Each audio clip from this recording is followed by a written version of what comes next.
that, and mostly this comes up actually to Gen Zs, where the managers are checking up on them every time. So, and they are calling them, they are asking them, have you done your work? And the work which they are doing, it's manual, so it's hard for them to manage them, and that's why they deploy tactics like micromanagement.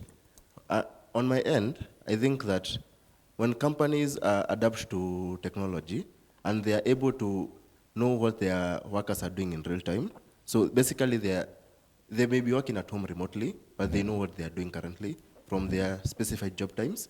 So I think it's all about when companies adopt to technology and they are able to at least let off that gas to stop micromanaging the workers. But also, I think it's also personalities.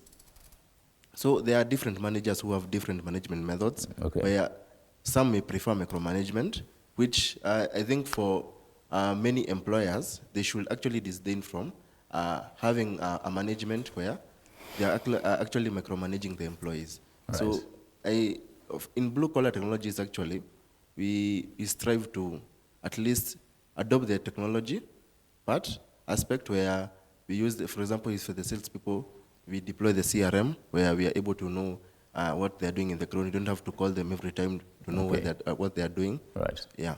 Right. And hope employers are listening to that. Joel, I saw your hand was up when I was reading that bit of matters micromanaging.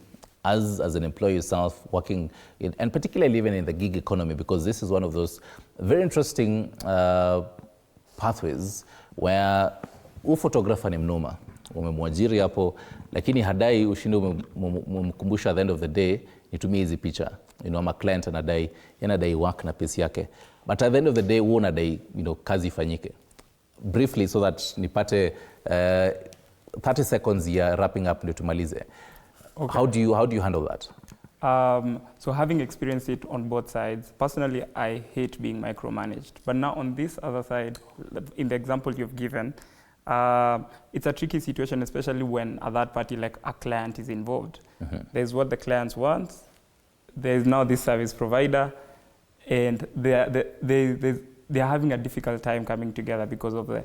So what I'm learning to do is to trust people, because you can't go through the entire process of recruiting people, doing all that, and not trusting them. So what I am learning to do is trusting people to actually do their work. And the most important part is communication, because what happens, and now where Gen Zs get mad is, for example, you shout at them because for example, they haven't done something.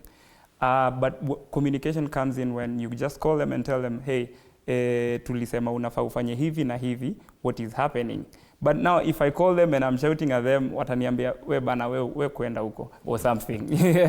We yo kazi fanya, or something. So it's all a matter of communication, and I think where most of us are missing the part is communication. And when you mentioned training at some point, even when it comes to training, say you've seen someone has a potential in something, and you want to, Lakini anafeel una micromanage bana. It's all about communication. Ukikama mwambie ni aje, I have seen kuna hii kitu naona ukipasu, you do really well.